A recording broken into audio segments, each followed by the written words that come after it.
Hi. Batman is a really interesting character with so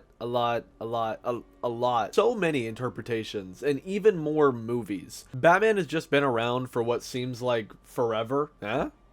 Huh?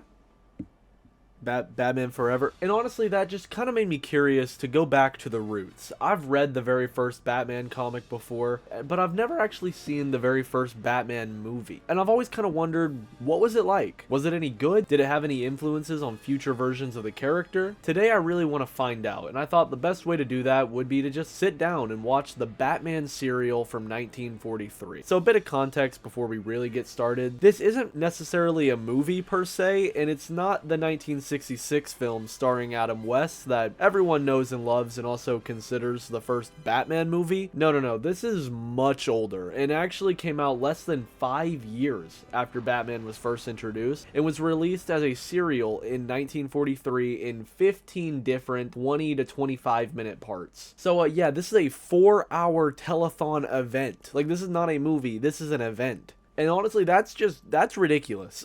Like, move out of the way, Robert Pattinson, because we have a new longest Batman movie. At the time, it was actually a pretty successful release, getting releases in theaters multiple times over the next few decades, and being pretty much the only Batman on film for a really long time. So, I do want to give it its fair chance, and really see what is the oldest Batman movie like, and how is it aged today in 2025, almost 80 years later. There's only one way to find out, so let's get right into it. Batman. Okay, I'm gonna be honest, I'm not entirely sure what to really expect. This is the oldest movie I've ever seen. I'll be honest, I've never watched anything older, and it's also the oldest Batman movie. It's a serial, split into 15 parts. I'm kind of excited to see what's going on here. I don't know what to expect style-wise, lore-wise. Chapter 1, the electrical brain. Alright. So at the start of the movie, there's this narration, and it becomes blatantly clear how much of a product of its time this movie is, immediately. Almost for every chapter, or every few chapters, the narrator comes in and he just kind of talks about stuff, and it becomes very clear what kind of time this movie was made in. The narrator takes multiple very obvious jabs at non-American powers and speaks down on Japanese Americans pretty oftenly, making common use of slurs and just kind of racial stereotypes that are not okay to use even back then. It doesn't take long. Within the first 10-15 minutes of this movie, we are getting these racist attacks towards specifically Japanese people and Japanese Americans. While I'm very aware that this movie was filmed right after the events of Pearl Harbor and obviously was greatly influenced by that and America joining World War II, and honestly I kind of wanted to let it slide, but maybe I shouldn't let it slide. I understand that this is a product of its time, but honestly, the racism only gets worse from here. Throughout the rest of the movie, it just continues going. Horrible stereotypes, slurs. It's really uncomfortable to watch. I understand that this, along with almost every other movie coming out in the 40s in America, is a propaganda hit piece. And while I understand that, that was just common during World War II, and this is, just part of wartime, come on, that just doesn't excuse this. That doesn't excuse blatant racism, at least to me. The Batcave is literally just a desk. I love that. I'm gonna be honest, I kind of like the aesthetic. To me, this looks pretty cool. Okay, I don't know what I expected, but it wasn't them just throwing punches. I don't know, I think I kind of expected in the 60s show how they censored every time Batman would punch somebody. Robin just knocked that guy out though. I guess this would be pre-Comics Authority, so maybe Batman was just able to beat people to death back then. Captain Arnold. I don't know that much vintage Batman lore. I do find it interesting that they decided to go with the original character Captain Arnold as the police captain chief in this movie. I find that odd because Commissioner Gordon is already an established character at the comic books in this point. It's a weird choice this movie makes that makes me question how much Batman lore the creators really knew. There was already established lore for Batman at this point in the comics, and while this movie does take place in Gotham City, kind of. Literally, Bruce's mail is addressed to Los Angeles later in the movie. So it's they didn't really try that hard. I can't say I'm a big fan of Robin's suit. I kind of do like the Bat suit. It has a bit of a vibe to it. The Robin suit, not so much. God, they just unmasked themselves while driving through the city. Secret identity who? Come on. Do they? Do they have bat symbols on their foreheads? Oh, this is where they got the branding, the Ben Affleck branding. Just, it's a sticker instead of a... We also get introduced to our villain of the movie, who is your average Japanese spy James Bond villain before James Bond villains. Little to no character is really shown here. I mean, genuinely, it feels like he is just here to be a hit piece that the film works against most of the time. Like, I mean, he just gets slurs hurled at him for hours on end. Like, this movie is ridiculously long, and they just continue to slip the racism in throughout. And I mean, actually, interestingly, I would say the actor they have playing Dr. Daka, or, you know, the super spy villain, is pretty good compared to everybody else in the movie, acting-wise. And according to Wikipedia and these posters I found online, it does look like he was originally cast to play the Joker, which I think would have been way more interesting and could have been way cooler. But, you know, after Pearl Harbor happened, and obviously they wanted to make this a little bit more of a, you know, wartime product, they had to kind of turn this movie into a bit more of a hit piece, and they just kind of decided to go for stereotypical Japanese guy instead of Batman villain, the Joker, which I don't love that decision, obviously. This is very James Bond-y. Am I right? Like, when did the first James Bond movie come out? Because this genuinely feels kind of like a prototype James Bond. Like, it's a spy thriller. We got some, like, US, American government stuff going on. These are Japanese agents that are, like, working during World War II for the government. Like, it kind of does feel like a spy thriller more than, like, your typical superhero film. Which kind of makes sense because, like, superhero wasn't a genre yet. Batman was a character that came out, like, 4 years ago at this point. So I think Batman works for the US government in this movie. And I mean, yeah, that's definitely a choice. And that's a way to take the character for sure. I can't say that I love it. But I also can't say that it really surprises me with how this movie's going so far. They got a ray gun? Since when? What is Batman and Robin gonna do against a ray gun? I like that they call it the Batcave. It's not the Batcave, it's the Batcave. Which, interestingly, I do know this is the first instance of a Batcave. What were those? Just some of my bats. I like that they just insinuate that those are just Bruce's pets. Like, yeah, he just keeps bats, because why not? Can we talk about Alfred, please? Please? I love this version of Alfred. I absolutely adore him.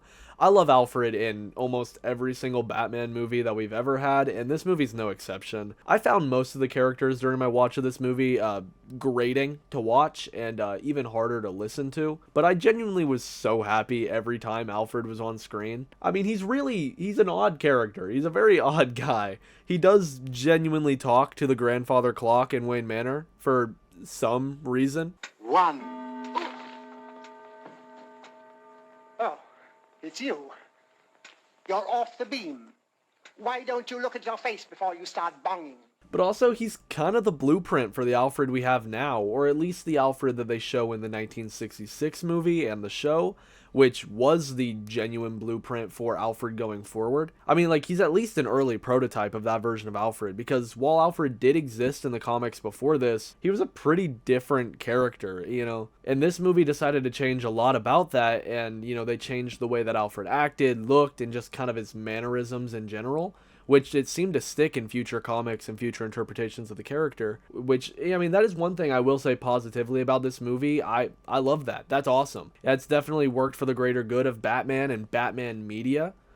Sadly, the rest of the movie doesn't really do that, though. I mean, we did get the Batcave, or the Bat's cave, out of it. The rest of the movie just doesn't really seem to have stuck as well, which I can't say I'm too disappointed in. I mean, it's gotten to the point where I don't really know where this is going plot-wise, and I don't think I care enough to try and catch on.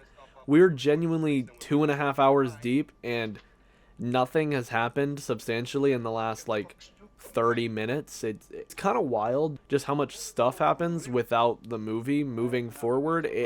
It's quite odd. Maybe this was a thing with serials and, you know, these 15 chapters that they had to split this into. but they are dragging a lot. So yeah, I kind of got to the point where this movie was losing me, and losing me bad. That's probably because storyline wise, there was just nothing here. Like, I think if you maybe took out half of these chapters, even more potentially, like maybe keep a fourth of them, you could really have maybe one decently streamlined movie. But even then, there was just so much filler here. Like, this whole movie kind of felt like a really long run-on sentence. The movie spins its tires after the first like 20 minutes and never stops. I mean, I got to the point where I wasn't really following the plot at all, mainly because I was bored, but also because the storyline is just kind of nonsense in this movie. It's insane how little thought seems to have gone into making the story flow together well. I mean, also, I might have been scrolling on TikTok like 2 hours in, so there is a chance I was missing some important stuff.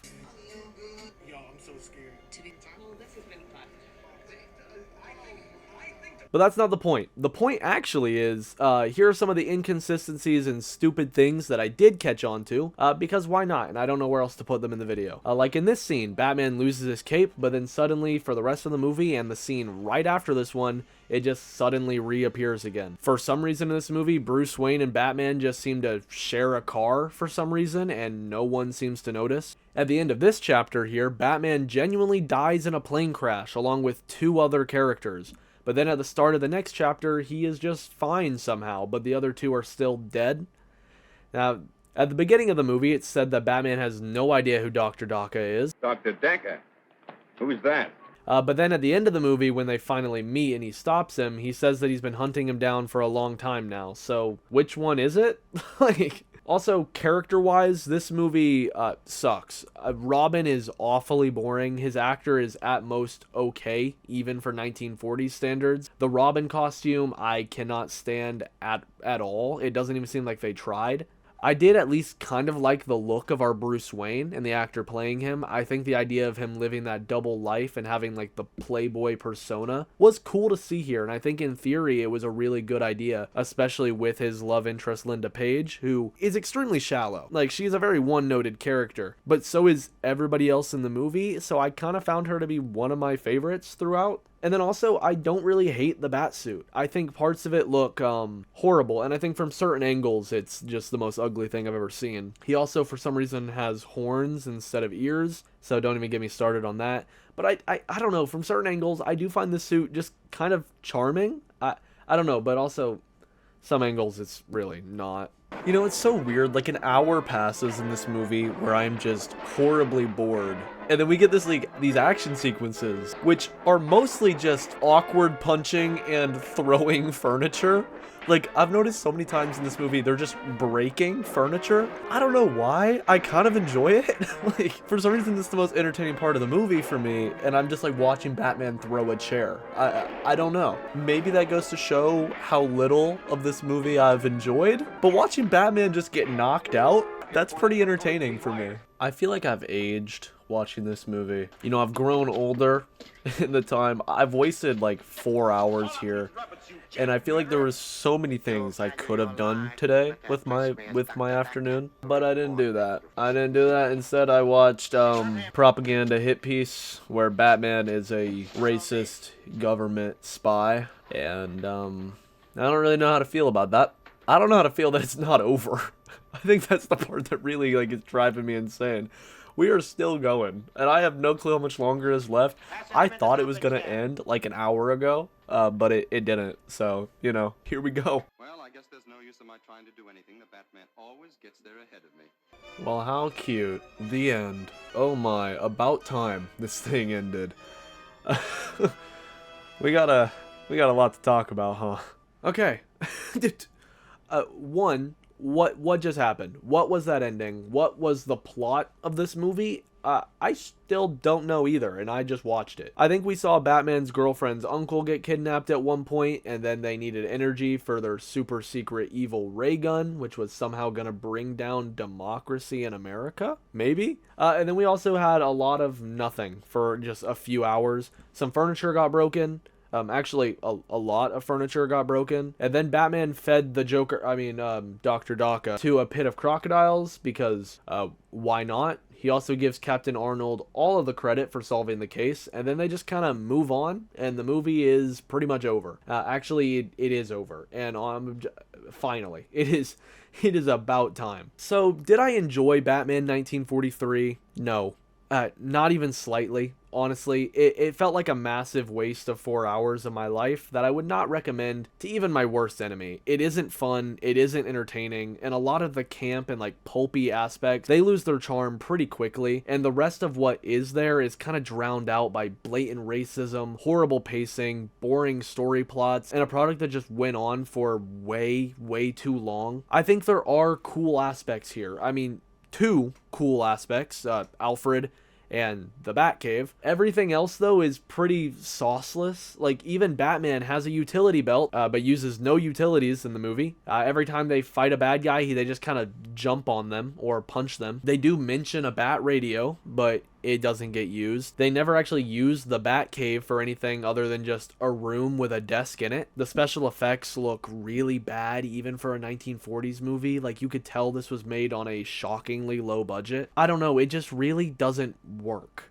A lot of this movie doesn't work, and even the parts that do work, I don't even want to give much credit to because just how soured all the story is. It's a genuine hit piece that's just hard to watch. I mean, at least it didn't work for me. I know that this movie does have its defenders out there, and I do understand kind of why. There is some fun moments, and I think if you kind of turn your brain off, you can enjoy parts of this, and I think, you know, it's kind of funny at times. Definitely a product of its time, but that's not a good thing, and that's not an excuse either. Though, I do want to hear, if you have seen the movie, what do you think of the film? Let me know in the comments below. Maybe if this video somehow convinced you to watch the movie.